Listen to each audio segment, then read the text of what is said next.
Hey, it's been a minute. Shout out to the Dominators Club. If you here, you a Dominator. Welcome to the team. We team Dominators all day. So we linking up. You know what I'm saying? We growing and seeing each other be better. So if you're trying to be on a team, then we gonna run it up. You feel what I'm saying? Because two people could put 1,000 to flight. You feel what I'm saying? So we about to get back into the Fierce Conversations series real quick. You know what I'm saying? We're going to jump back in. No one in the organization appreciated the impossibility of fixing the problems with the machines in the time frame demanded. The engineers were frustrated with the customers, whom they described as demanding and unreasonable. The sales staff were demoralized over their failure to close lucrative deals with prospective customers who had heard about product problems.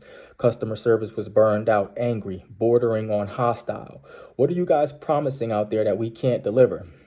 The president was spending all his time visiting international customers and trying to keep them from canceling orders for new machines. He had no life. His wife was issuing ultimatums. His children missed him.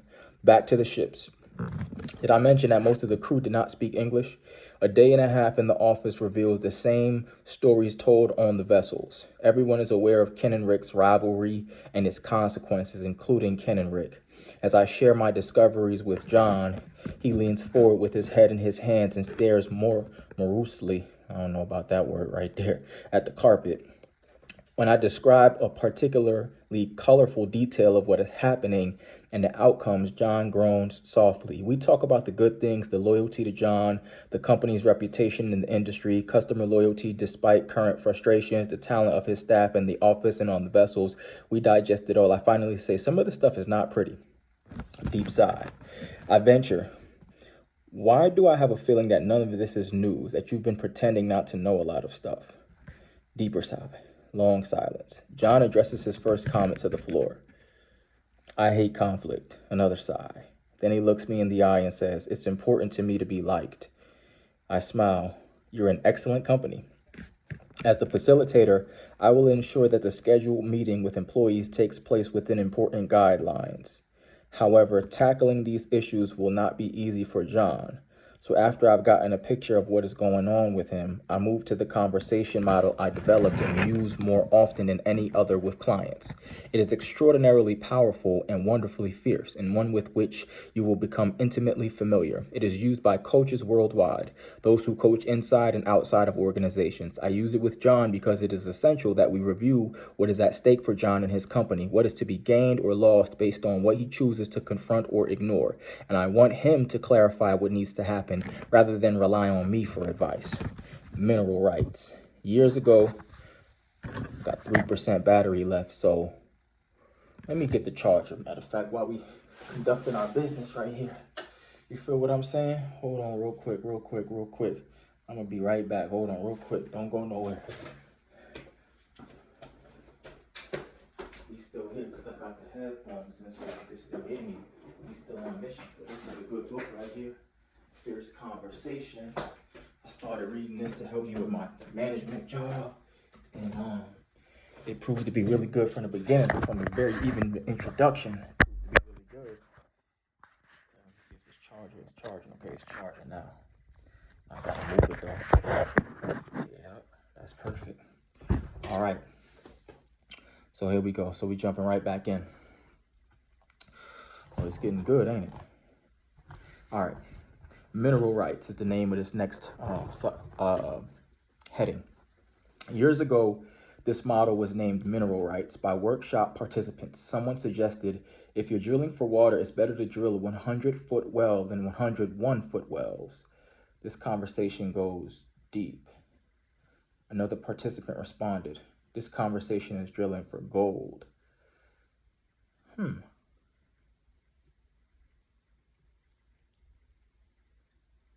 Oh, to drill one 100-foot well, then one 101-foot wells. If you're drilling for water, it's better to drill one 100-foot well than 101-foot wells. So just go all the way down and see if that's going to work out and drill to the bottom of that hole than to keep bouncing around just doing a little bit at a time. So I think what it's saying, maybe if you got a lot of stuff to tackle, the main thing, if it's one important thing, we just go all in on that. Put all our chips in on that and just get all the way to the bottom of that. But let's keep going. So it says, this conversation goes deep. Another participant responded, this conversation is drilling for gold. Mineral rights is my version of the man. The hot sauce I mentioned in the introduction that removed several layers of the lining of my mouth, a form of leadership at its most powerful. Mineral rights interrogates reality by mining for increased clarity, improved understanding, and impetus for change. This conversation breaks the mold and is not for the faint of heart. I think it's time you met. But first, let's take a look at 3 less effective common coaching models. He always do this. He's going to introduce us with a model to help us out.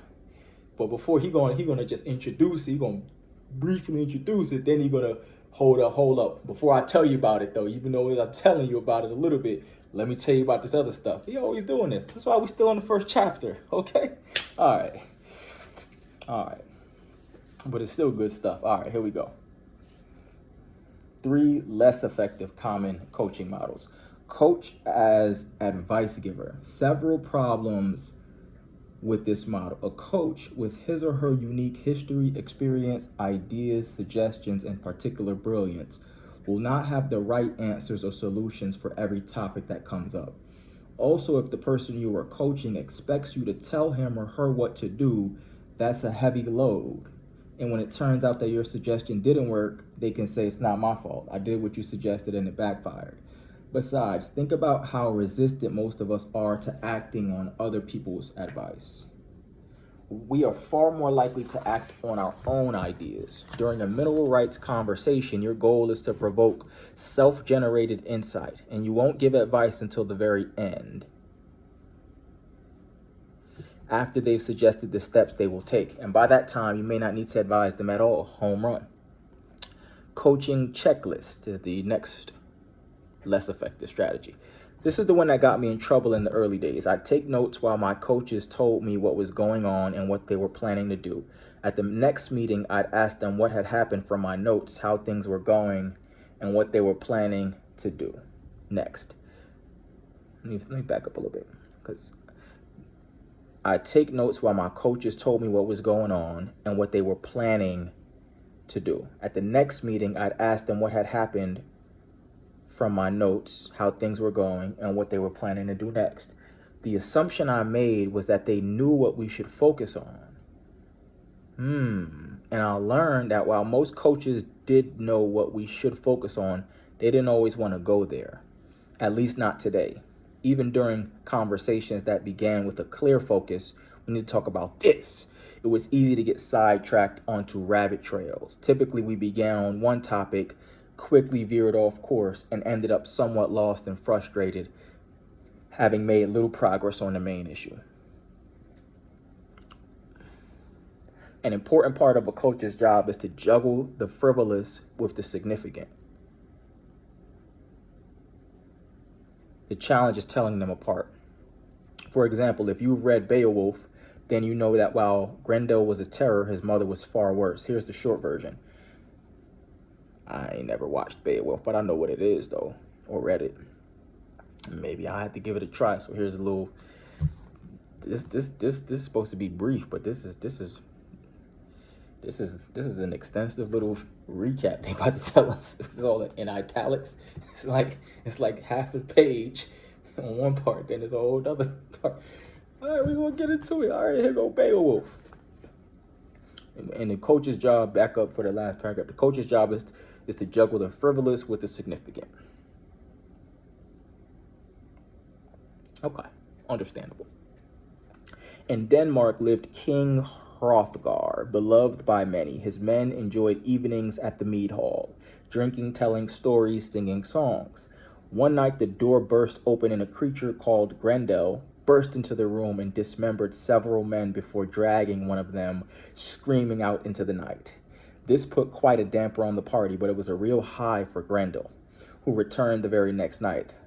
Though the men were armed and ready, they couldn't defeat him. More carnage. Lucky for Hrothgar, Beowulf, a traveling hero for hire, showed up the next day looking for work. Hrothgar offered Beowulf anything he wanted if he would slay Grendel. After hearing how many men Grendel had killed, Beowulf was a little worried, but in true hero fashion, decided to give it a go. When Grendel returned for his third deadly raid on the mead hall, the horrific battle was on. Beowulf barely survived, but finally managed to tear off one of Grendel's arms, and the creature fled into the night, howling and bleeding profusely from his fatal wound. Everyone celebrated. Beowulf was rewarded many treasures, including the prettiest wench in the land. And the parties resumed. Imagine everyone's horror when a few nights later, in the darkest hour, the door to the maid hall came off its hinges, and filling the doorway was Grendel's mother. She was far bigger and badder than Grendel, and she was seriously pissed. Many more men died that night. Clearly, Beowulf's job wasn't over, so he headed out to the grassy marshes and boggy swamps where Grendel's mother lived, finally arriving at a black lake where he watched as wild dogs pursued a stag to the water's edge. Rather than go into the black water, the stag stopped on the edge of the lake and was taken down by the dogs. The problem was, Grendel's mother lived in a cave beneath the lake. Beowulf had serious misgivings about this assignment, but what's a hero to do? Beowulf removed his heavy armor and swam down into the lake to the cave where he discovered Grendel's mother sleeping. When he raised his sword to kill her, she awoke. His sword disintegrated, and he stood before her with empty hands as she attacked. Just when he was about to take his last breath, his fingers found the handle of a dagger on the floor of the cave, which he drove into her throat, killing her. What's the moral of the story? What do this got to do with coaching people? Come on, man. Come on. I was trying to hold on to the idea the whole time I was reading, like, juggle the frivolous with the important. Okay, all right. By the way, they made this into a movie with Angelina Jolie as Grendel's mother. I don't think so. But here's the learning. Here's the learning for those of us who coach or mentor. Are you and your coachee dinking around with Grendel or a series of Grendels while Grendel's mother is alive and well and about to cause serious damage? Ooh, okay, they hit us with the home run. Okay, all right, my bad. How you know they was going. Okay, all right, you got me, all right. Your goal as coach is to find out if Grendel has a mother, and it's unlikely that you'll find her on the surface. You'll have to go into the conversational lake beneath the surface where few are eager to go. And once you're there, all of the coaching techniques you've learned may not help you. Best to go in with empty hands and use what you find when you arrive. That's profound. That's profound. That's so true though. It's like you try to prepare for all of these battles and, you end up starting to really try to have a hard conversation and you start going deep and then you find all of these layers and then you're kind of worn out by peeling back the onion and, then you hit these territories where you wasn't necessarily prepared for. So that's times where then you have to kind of, I guess what they said is he just found a knife that was already on the floor. He just picked up a blade so you just kind of finding what's around and like what's the best case scenario or the best case solution, you know what I'm saying? Because you're not even saying you got the solution, so to say. You're trying to find it together. So all that preparation in a sense is not even as helpful because at the beginning, all we're doing is digging. We just need a shovel. We just peeling back. So we unmask and that's when the actual battle is on to find out what we can do about the situation. All right. The mineral rights question. So we're gonna wrap this up. I think this is wrapping up this section right here. I hope. Nope. 2 more pages. Let me at least finish this paragraph that's ahead of this one. All right. Best to go in with empty hands and use what you find when you arrive. The mineral rights questions are you with empty hands, searching for what is truly needed. So you're not acting like you know the root of the problem. You see a problem, but you got to keep digging to figure it out. So you coming in there with that initiative in mind. Let's keep digging. It's not about, oh, I see something wrong. You did it wrong. You fixed, you know what I'm saying? We got to dig. Okay. All right. Your checklist may not reveal Grendel's mother, but mineral rights will smoke her out if she is lurking nearby. And then here's another method actually of these. I think this is, he named methods that didn't work. Okay, so the coaching checklist, coach as advice giver. Okay, all head, no heart. I have worked with lots of great people who live primarily in their heads. They are reasonable. They explain what they're going to do and why. It makes perfect sense, and then they don't follow through. This is almost always because they haven't gotten in touch with the emotions they feel around this issue, and they won't unless you ask them. Remember Daniel Kahneman's finding that people, that would be you and me, act first for emotional reasons, second for rational reasons. This is not biased towards gender or ethnicity. It is the human condition. Emotions give the lit match something to ignite. Emotions give the lit match something to ignite. During a mineral rights conversation, you are building a bonfire by asking about emotions 4 times throughout the conversation. This may seem inappropriate, unprofessional, and downright uncomfortable to old school coaches, but if you skip this part, it's as if your coachee is sitting in a race car that has no fuel and no danger of going anywhere.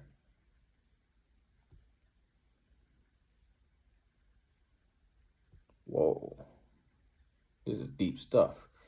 Besides, where in our lives did we learn that we should never feel uncomfortable or cause anyone else to feel uncomfortable?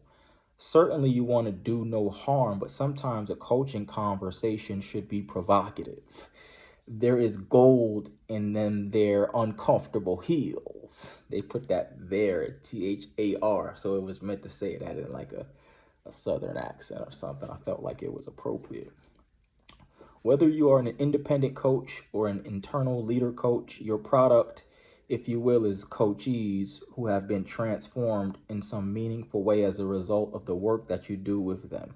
Your goal may be to increase their effectiveness and enhance their lives, but all coaching conversations are not equal. Mineral rights will help you drill down deep on a topic by asking your colleague, customer, boss, direct report, spouse, child, or friend a series of questions. This is not a dentist's painful drilling sans Novocaine. It's a natural exploration of an important issue, helping your coachee interrogate reality in such a way that he or she is mobilized to take potent action on tough challenges. Now, that's a sentence right there. Taking action is key. I don't know about you, but I develop compassion fatigue with coaches who complain about the same issue over and over and don't want to do what is needed to fix it. The well has run dry and I'm all out of love. My friend Charlotte Thompson, a psychotherapist in the UK, provided a marvelous visual in a recent email. I had an interesting image come into my head the other day of me as a dust truck trundling along and people just throwing black bags of rubbish into the back, which I have to go and sort through. I think there is something about understanding that I'll help with the recycling, but no, this is their rubbish and therefore primarily their responsibility to sort. I don't think I have to finger through the egg yolk and old bacon to get to the recyclable material. Don't mind helping, but not doing it all perhaps. I love this. In a mineral rights conversation, your coachee sorts through the rubbish, does the heavy lifting throughout the conversation, and leaves the conversation with clarity and commitment to action so that you won't need to have the same conversation the next time you meet. My mineral rights conversation with John, the owner of the fishing company, took about an hour. Following is an abbreviated version of the conversation. SS. Of the issues we've uncovered, which one is most important? The issue that, when it's resolved, will give you the greatest return on investment of whatever time, energy, and dollars you allocate to it. John immediately said, the competition between Ken and Rick. Summarize for me the current impact of this competition. John says, the problems between Ken and Rick translate to competition between vessels and go directly to the bottom line. When a favored vessel ends up with better equipment than the others, it performs better. The others are struggling to do their best with marginal equipment. Keep talking. John says, well, on top of some vessels having lousy equipment, the fish masters are actually giving one another wrong information about where the fish are, all because of this competition thing. This makes me crazy. Crazy. ... It makes me nuts, John said. We're all supposed to be working together, all our people, all the vessels. But because Rick and Ken have got this power struggle going on, I've got one ship doing great while the others are still trying to find the fish, much less catch them. Who else is being impacted? What else? Morale is the lowest it's ever been. Key personnel are threatening to leave. I've got some great talent here and I don't want to lose them. I can't afford to. How is it impacting the company? We're not as profitable as we should be, as we could be. Frankly, I'm fed up. You're fed up. Talk to me about what you're feeling, how this is impacting you. When grown men, highly skilled, act like children, it's beyond frustrating. There was a pause in the thing. It's maddening. These are well-paid professionals. I take good care of them. When they dig in their heels over who's got the shiniest toys, who's got the most clout, when they sneak around pulling off all kinds of devious bullshit to see whose vessels can catch the most fish. John leans back, looks up at the ceiling, then slumps forward. We are one company. Many ships, one company. If they can't see that, what are you feeling? Betrayed. I feel betrayed. Imagine that it's 6 months from now, a year from now, and nothing has changed. What are the implications? I'd have to fire myself. Say to hell with it. What's at stake for you to lose or gain? Millions of dollars, pleasure in the work, self-esteem, physical health. And I guess they went into more specifics. When you contemplate that scenario, what do you feel? Exhausted, but determined. I can't let this continue. What are you doing that is keeping this situation exactly the way it is? I don't understand. I don't know. What would it be if you did know?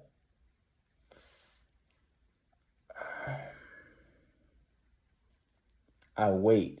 After a long silence, he sits up straight and looks directly at me. I haven't outlined clear consequences if Ken and Rick's rivalry continues. Say more. They probably feel safe. My guess is they doubt I'd pull the trigger on these consequences and fire one of them if they can't work together. Are they right? No. If this doesn't stop, one of them will have to go. John, let's shift gears. Let's imagine you have tackled this head on and the issue is resolved completely, brilliantly.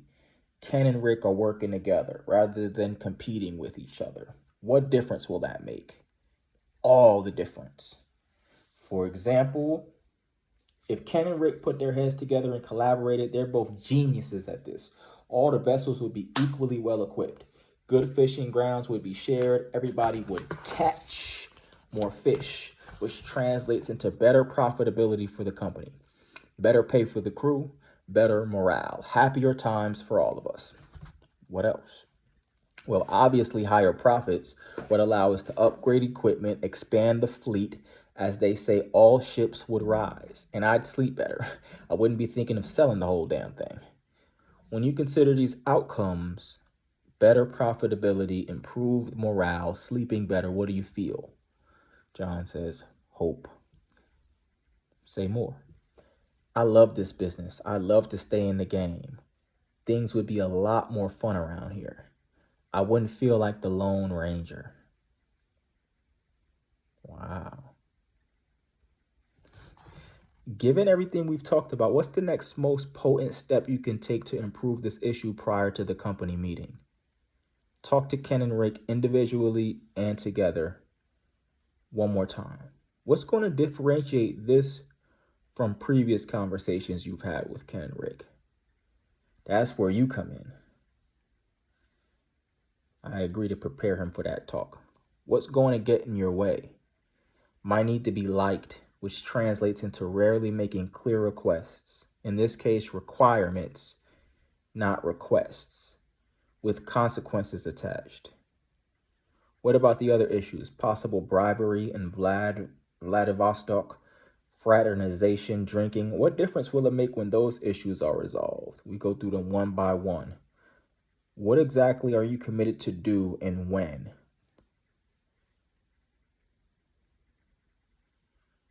Dang, they went deep. I thought they was going to stick with the one issue about the competition. They like, we're going to talk about the drinking. We're going to talk about the fraternization. I thought they was digging 100-foot hole, but I guess that's what that means, to go all the way in deep on all the issues. Sheesh. All right. You got to face it, man. All right. Talk to Ken and Rick on Monday is what he says. What's your ideal outcome? They stop competing and work as a team. I don't lose either one of them. If the competition continues, what action are you prepared to take? Fire the sons of bitches. Sell the company. Move to Tahiti. Let's craft a conversation that will lessen the possibility of those outcomes, at least in the near future. I feel strongly that our goal is to retain both Ken and Rick. It is Friday and John wants time to prepare. We agree to work over the weekend on the phone. On Monday, John talks with Ken and Rick separately, then together. I meet with John and his 6 key executives on Tuesday to debrief them about the findings from my interviews with crew, office staff, customers, and vendors. Although there are no surprises, it is eerily quiet as the words float in the air about the boardroom table. Above the boardroom table, my bad. Ken and Rick apologize to the executive team for the damage their rivalry has caused. I am impressed. It takes a big person. From my talks with Rick, I suspect that he is in no immediate danger of overhauling his hardwired manipulative nature. No immediate danger of overhauling his hardwired manipulative nature. He has a certain charm, however, and is exceptional at his job. I see how valuable he is to the company. John will circle back to issues with Rick later. I remind the executive team that fierce does not mean barbarous, menacing, or cruel. Fierce means powerful, strong, unbridled, unrestrained, robust. I gotta read that again. Fierce does not mean barbarous, menacing, or cruel. Fierce means powerful, strong, unbridled, unrestrained, robust. It means coming out from behind ourselves into the conversation and making it real. There will be no blood on the floor, no violence. I talk about the purposes of fierce conversations. Interrogate reality, provoke learning, tackle tough challenges, enrich relationships. I coach them regarding their roles in our upcoming session, especially John, Ken, and Rick. I answer questions, turning most of the questions back to the executives to answer for themselves. I tell them, the answers are in the room. If they aren't, we have the wrong people. You are the right people. You have the answers. A week later, John, 2 interpreters, they spell each other. We wear them out. 40 vessel personnel and 15 office staffers file into a large room. The seats fill in from the front and from the back. Arms are tightly crossed against massive chests. When we begin, I suspect there will be skid marks across the floor from heels dug in. My conversation with John was a mineral rights conversation. Now it was time for a beach ball conversation with everyone assembled. I lay out the issues without mincing words. They are stunned as John and I describe what is really going on, naming each of the issues without putting pillows around them. I remind myself to breathe. The interpreters struggle to find the words in Russian. I hope they are close to what I want to convey. I say that we will confront the real issues. That confront does not mean argue or beat up. Confront means search for the truth. That honesty means full disclosure to myself and others with good intent. I tell them that we are going to take on the biggest, smelliest, ugliest, nastiest issue first, so we will find out what we are made of and go from there. We begin by addressing the rivalry between Ken and Rick. We experience our first moment of truth when Ken faces everyone, and says, I have shown favorites among our vessel. I admit it. It's unacceptable, and I apologize. It's stopping now. Ken waits quietly as 54 people digest what he has said. Ooh, okay, Ken. Okay, Ken. As 40 people digest what was said, the turning point comes when Richard, a highly regarded engineer whose vessel Clearwater is the one Ken has favored with equipment and supplies, stands and admits, it puts some of us in a difficult position, Ken. On the one hand, I appreciate what you've done for the Clearwater, but it's made it hard to help out the guys on the other vessels, and that's what we're supposed to do. Ooh, Richard is selling out Ken. Ken was looking out for you, homie, giving y'all the best stuff for the catch the best fish. And Richard, you just gonna throw Ken under the bus like that, man? Oh man, son. Nah, that's good, I guess.